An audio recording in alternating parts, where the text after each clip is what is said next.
Back again with you. Good morning. Everybody hopefully is having a pretty decent morning this time around, this Saturday morning. And we definitely have some interesting things to bring to you and everything. Brought the snakes back out. Yes, we'll discuss something about the snakes again. Because one of the new items that we got here is actually pertaining to that. And actually, if you saw the video early this week, then you already know what we've got. And actually going to go into a little bit more detail on that. And then a little bit of a talk on some stuff, I guess, on what kind of made me think about what we do here in the show and the Saturday morning and everything. And I heard it on somebody else's podcast, if you will, in a sense. I guess that's what they're calling it these days. I guess maybe I'm just a little bit behind the times calling it a radio show or whatnot. But here we go. We're going to read your comments and everything and get through those, and we're going to read them in no particular order. Again, also, if your comment wasn't read, keep in mind we usually try to do production and tape the show early on in the week, so try to get your comments in right away. That way, we can read them off for you, and also maybe elaborate a little bit more if you have questions or something you wanted to ask about the channel or anything like that. So also, we do have a moderator and everything, so we're kind of picky on what we read off here. We're not just going to read anything. So, all right, here we go. First one up in no particular order is Beretta 9mm USA. Thanks, Matt Jack. Great show. I stayed to the end. Cheers. Watch your six and stay safe out there. And that's from Beretta Senior. And likewise, there, sir. And please be safe out there. And thank you for going back out there and helping and guarding the community and making it a safer place. If you guys have not checked out his channel, definitely please go check out their channel. They have a wonderful channel, great content, one of the best 1911 channels on YouTube, bar none. Also, I have a confession, this is my screw up. Last week I meant to add a short clip at the end of the radio show for you folks. Upon getting everything, because when we actually do this, because of the definition and everything that the show is shot in, it breaks it up into different files, and then I have to combine the files and run it through a processor program, and I actually forgot to add the clip that I meant to show you for those of you that hung around to the end. So I apologize for that. Totally forgot. Hopefully I'll remember this time. So, it should be there. I don't know. I'm not going to make any promises that I may not remember to keep. Okay. Jeffrey Richardson says, great show, thank you, and you are welcome there, and we do appreciate everybody that hangs out and watches the show. Jerry Johnson, 2 thumbs way up, appreciate that. Sean Lee, gotta love me some old Burt Reynolds, Clint Eastwood, Charles Bronson movies, so much better than the stuff coming out today. Absolutely. You watch some of those old, especially, I'm a huge Bronson films. I love all those. Even during, you could say, even during the 80s, that stretch during the 80s, where a lot of his movies were getting, I guess you could say, the canon films. Some people call it cheesy. It's still better than anything they produce out today. I love those. I love especially Murphy's Law. I don't know how many of you have actually seen Murphy's Law. That one's got one hilarious take in it, where the beautiful Kathleen Wilhoit breaks into his car, steals it as he's walking out of a grocery store with a big sack of groceries, and he says, "Hey!" And the car is driving off, and he throws the groceries at the car or something. He says, "You can't steal my car. I'm a cop." I mean, who wrote that line?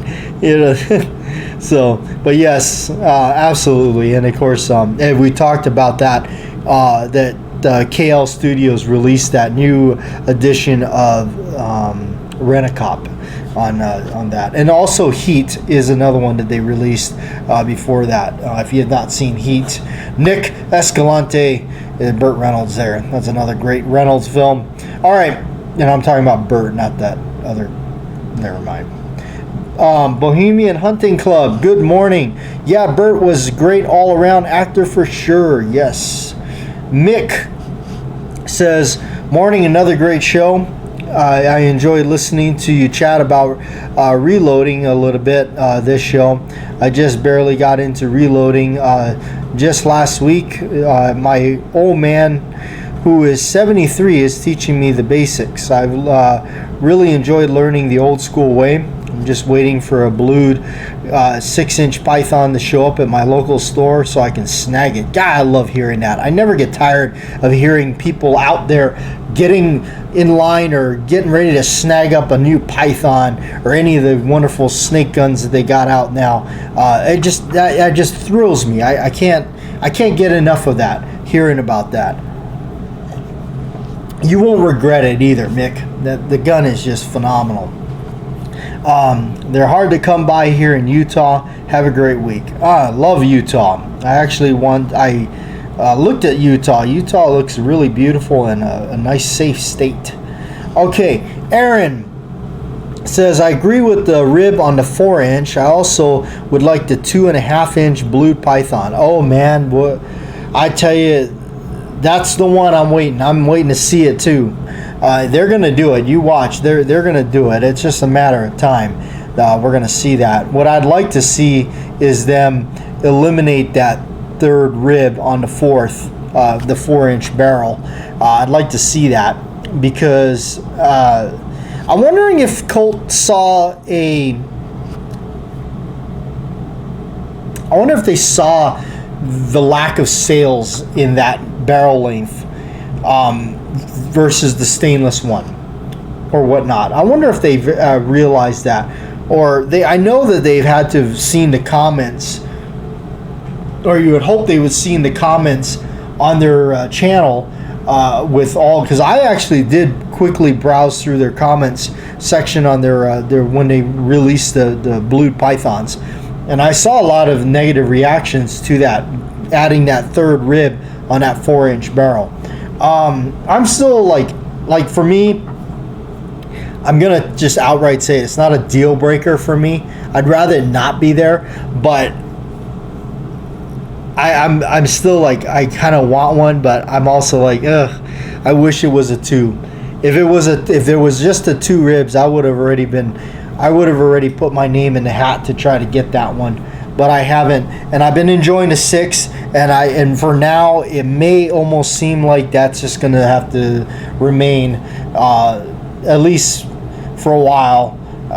But I hope they do listen and remove that rib and actually do another run of that 4-inch and do the traditional 2, because I think somebody there needs to wake up and clean the cotton out of their ears or something and realize what the tradition and what brought them to the dance.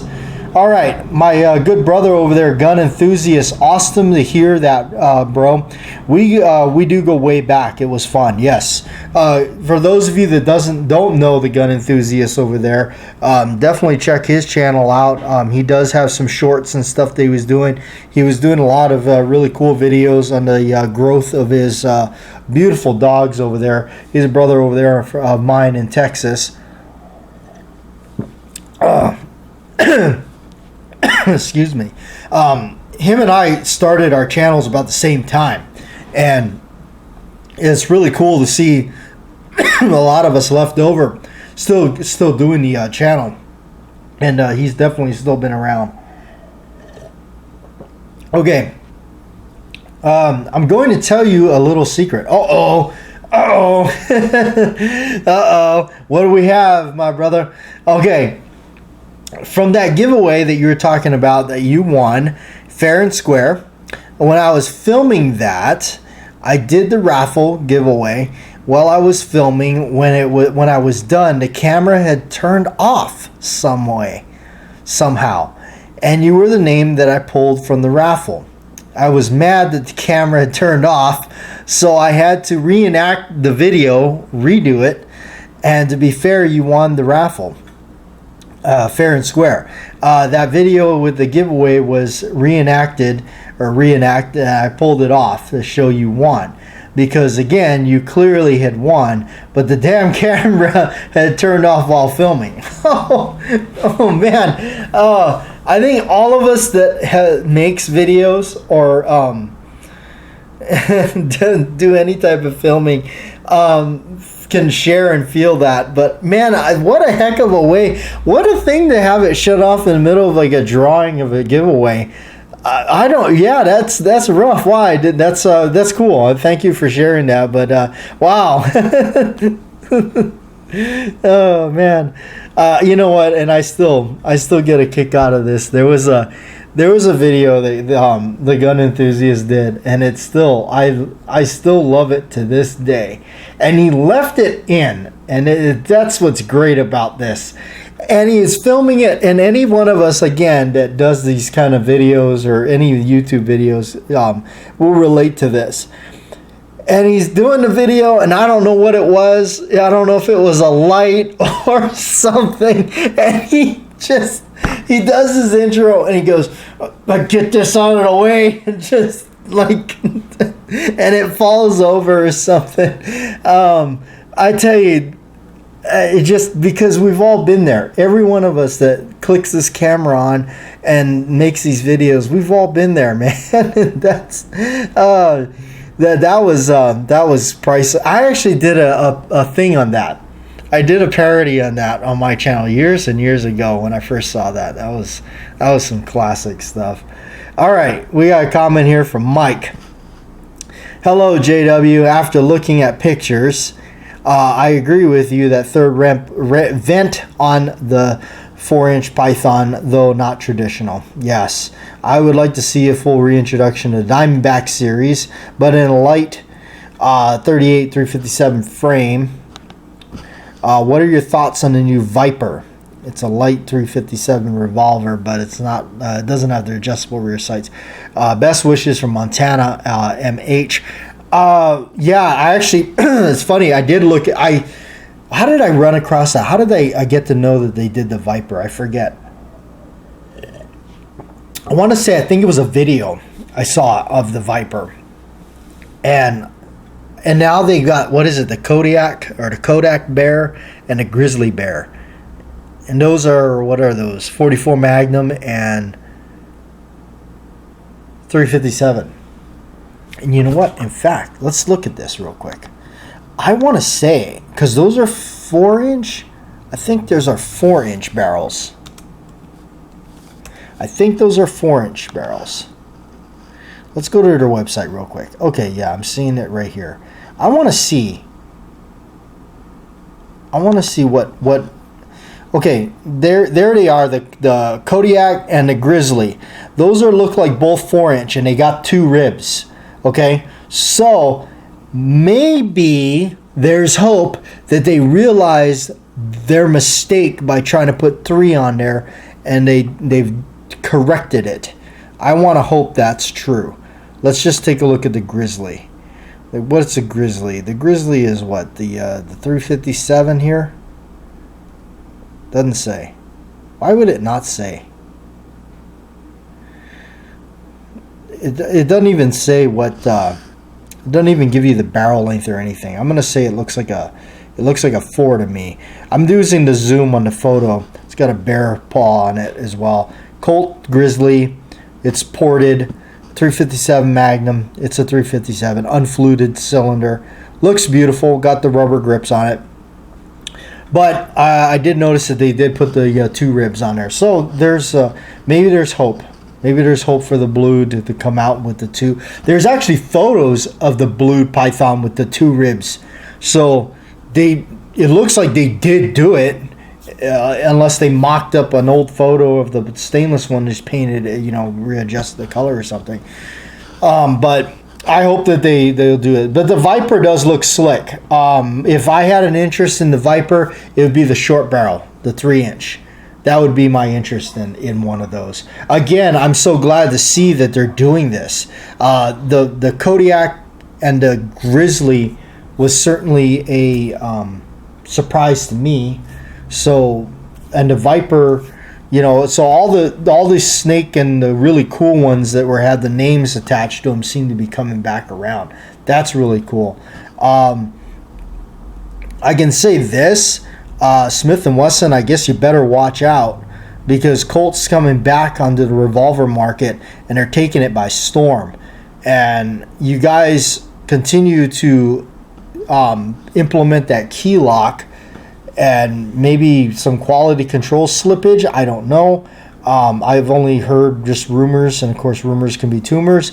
But that key lock, I know, it's that, they really, so somebody, and that's what I like about the industry, it's very competitive, and it's and these guys that are in, especially these big companies, Colt, Smith & Wesson, that kind of, the two people, the revolvers were king, going head to head like that. They gotta realize sales and what they're doing. So that being said, hopefully that somebody will wake up and see things, and then us as a consumer, we're the ones that benefit, because we get to see what they end up ultimately putting out onto the market. If they were smart, maybe they take but they're not going to. I just know, because the machinery is already set up. But Colt did do it right with the Python for sure, and the Anaconda that I've seen thus far.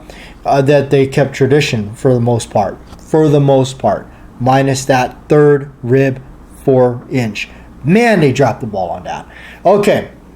Anyway, the other thing I wanted to talk about on the of this show, because I actually heard this on somebody else's podcast thing, that it was interesting, because I never thought about it this way, that people actually are listening to things like this, like these shows and stuff like that we do, and I guess they call them podcasts, or in my case, the Collector's Radio show here. Like when they're doing like a long drive or something, maybe on a flight, maybe they're on a plane, train, automobile, and they don't want to listen to Del Griffin. But they're tuning into programs like this, and I've actually heard that some that people are saying that they've actually rather do this than listen to the music radio, because in a sense, I heard somebody comment, somebody had said they were listening to like the radio or CDs or whatever. I don't know if they even do CDs anymore. I guess I'm behind the times, but that they would, get through a certain point and they would go, man, it's only been 45 minutes? Like, what the heck? And it feels like it's been 4 hours. But the reason they like listening to programs like this is because it helps them the time go by. And they realize they're like, they're listening to it, they're really engaging with the conversations or things and topics that we're talking about.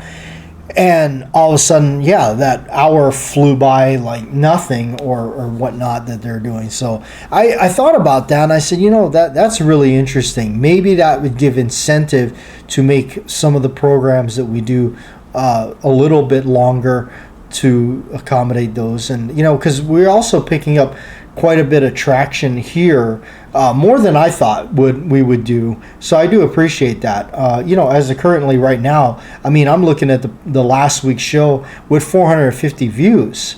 That was not we were definitely not doing that on our program that we're doing, definitely that was not happening there. So I do appreciate that, everybody. That's really cool to see that.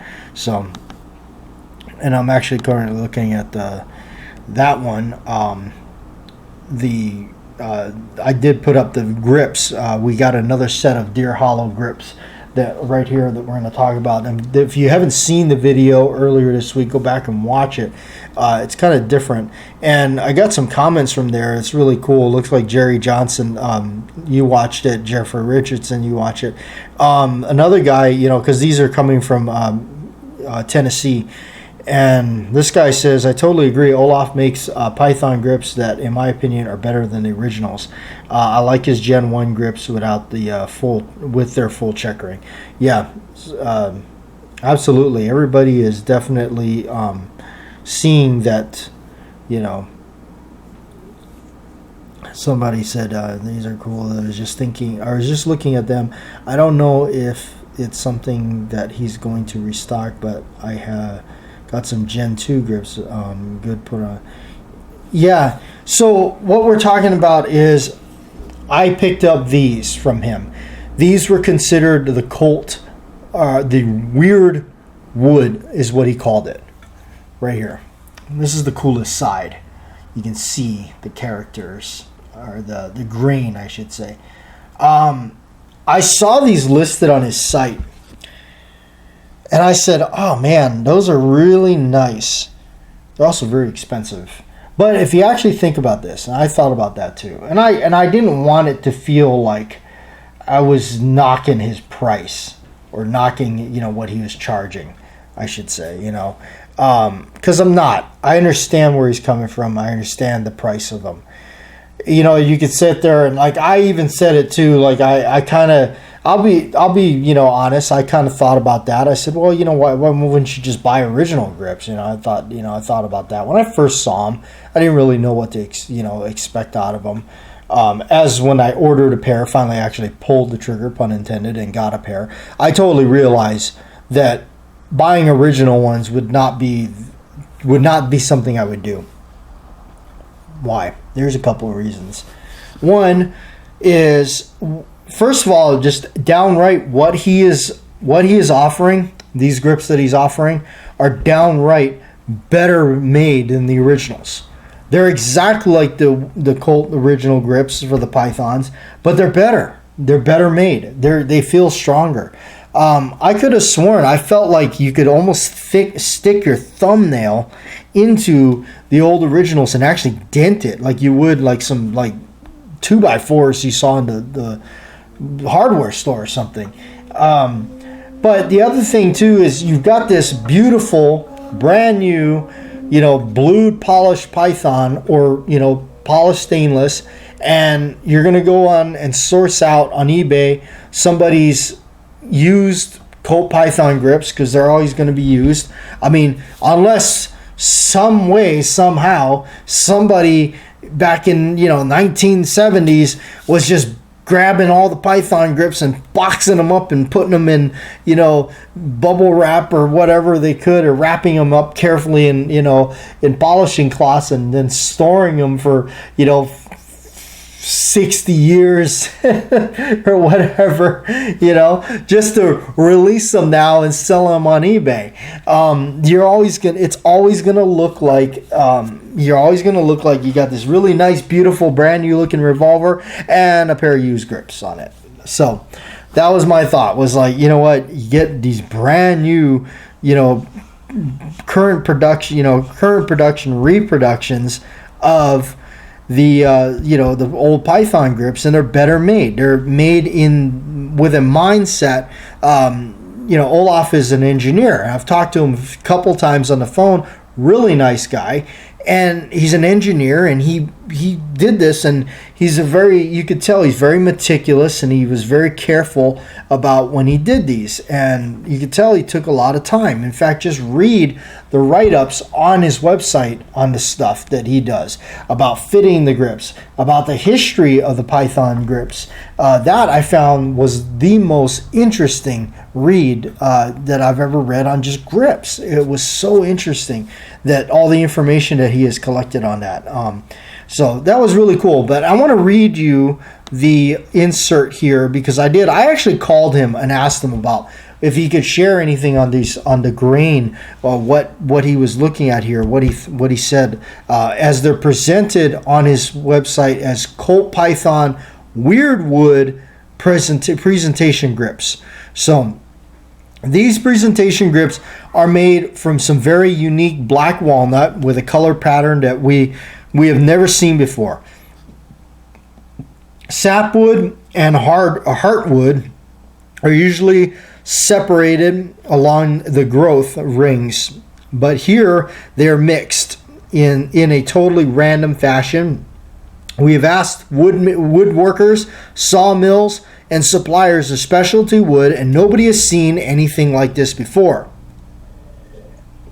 It appears to be a one of a kind anomaly. And since we haven't found an official name for it, we simply call it weird wood. The grips are patterned after original late generation 3 Python grips.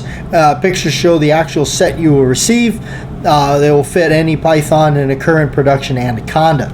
So anyway, really cool. I was looking at it because these are later generation 3 than my first, I guess, generation 3, or whatever you want to call it. Things that I found that I noticed that was different. Right in here seems a little bit more thick on the 1973-78 circa reproductions right there. And I mean, it's almost hard to call these reproductions because I feel like, I mean, they might as well be damn near originals. But I feel like it's a little wider right there, and I don't know if the cutout here is more pronounced than this, and it seems more narrow right there. And of course, the checkering ends as a straight cut off. They don't round off on the edges. Like here, they round off a little bit. So, really cool. I just knew right away after I owned that first set, I had to get a second pair just because I wanted to put them both on both my Pythons that I have. And yes, I got the 2.5. This is that 2.5 stainless, which is gorgeous. This was known as the Snake Eyes gun. Somebody asked me one time, why do you call it the Snake Eyes gun? Because every time I saw one of these in the past, long before they did this, it was known as the Snake Eyes set. It came with one like that, one in blued, and they had like dice grips or something on them, and for some reason that's what they called them. And of course they were just stupid amount of money. So, but now that you can just go to the store and, you know, any decently stocked gun shop, pretty much see this, which I've seen it. In fact, heck, you can go down to the local tack and feed store here in my neck of the woods and actually buy one of these Pythons in there. Isn't that awesome? All right, but yeah, I wanted to get that set for that because, you know what, also I did speak of it a little bit in the video that when I was talking about it. One of the reasons I really like that too was if you watch Sudden Impact, the fourth Dirty Harry installment, watch Sudden Impact. When he gets ambushed by the goons and they're on like a dock or something, like, I don't know what it is, but there's water down below, and not fire. But he tries to pull the 29 out. I know we're talking about the 29 in Python, but he pulls his 29 out and he doesn't get a shot off. He drops it on the concrete, and of course, if you're like me, we all screamed. It gets dropped on the asphalt or concrete or whatever, and there's a quick shot of it before they kick it off into the water. Look at the grips that are on that 29. They look like that. They have this look to them, and I've always loved that look. And I just said, you know, wow, when I saw these, that's what it kind of reminded me of. And I said, wow, that's, you know, it were just different. And the fact that, you know, he's obviously only got, I mean, if he makes another pair of the weird wood and puts them up there and the next person buys them, you know, they're going to have a unique pattern on theirs. So that's kind of neat to think about, having that unique thing. And actually, now they got the lighter colored wood. I'm going to be honest, actually, I'm kind of more of a fan of the darker one. I really am. I kind of like the darker look with the stain the tinted clear coat, I think it's called, that he uses. So I'm kind of more of a fan of the darker wood. Although I like these, I don't regret buying them or anything like that. I mean, they're nice, but I do kind of prefer that darker wood. I'm gonna kind of say that. Yeah, I think that's the way to go for me. But as far as the rest of the grips of his line goes, and again, you're talking, the cost and everything like that, because he makes the Diamondback service grips, the D-frame service grips that are really, obviously my Diamondback that I have, the bullet revolver I call it, the grips that are on it are a little bit worn, and I actually would rather replace them with his.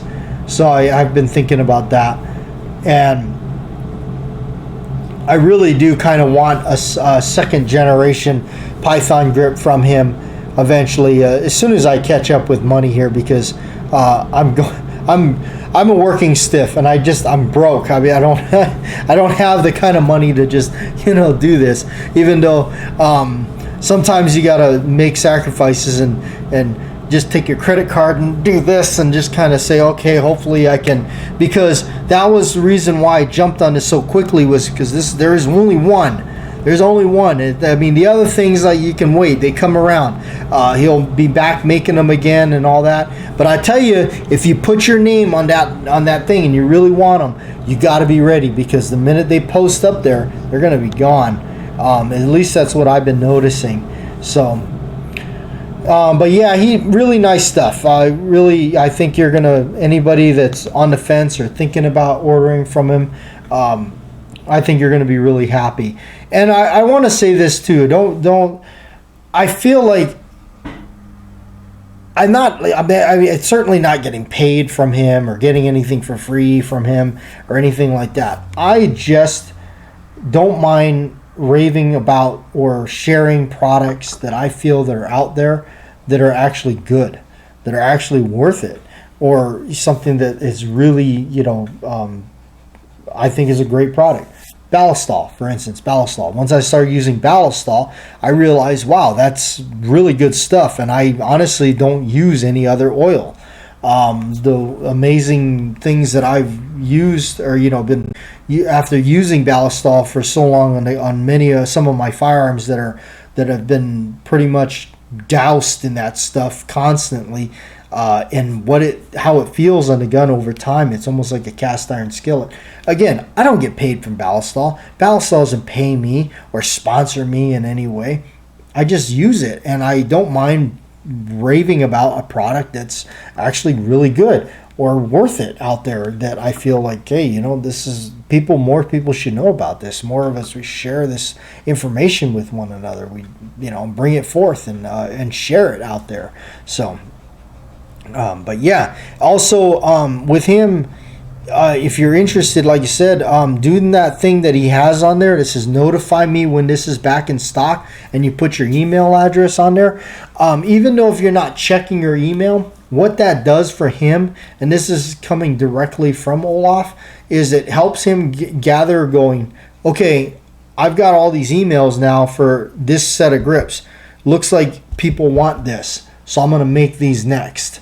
That's how that works. So there, if you're interested in that, him being pretty much a one-man operation out there, production may be slow. You got to be patient. The whole thing, you just got to be patient with it. I know you're like me. If you're anything like me, hopefully not, but I'm very impatient. I like when I order something, I want it now. I'm like, come on. Like, I wanted this yesterday. Where is it? So, when you're sitting there waiting for some package to come in the mail, boy, I tell you, those first couple of days, you're just like, it feels like 2 weeks have gone by or anything, because you're just so anxious to get the thing in the mail. But yeah, worth the wait. But I was really anxious to get these in the mail. Of course, I don't know what the heck is USPS's deal. They've been slowing down dramatically.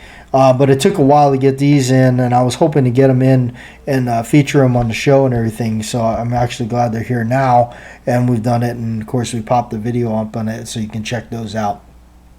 But anyway, yeah, a little bit of a thing I'll talk about a little bit here is speed loader. I'm using the Safariland Auto Comp speed loader that you drop in there and kind of push down or whatever. It does this is the Auto Comp speed loader. Run into the grip a little bit right here, and that's just because I don't know. I'm not saying that his grips, or I'm definitely not criticizing his grips, but I think that they should have. I don't know. If it almost seems like whoever designed those from Safariland, did they not have a Python when they tried it or something? Like, because you really got to kind of be careful how you line it up for it to actually work.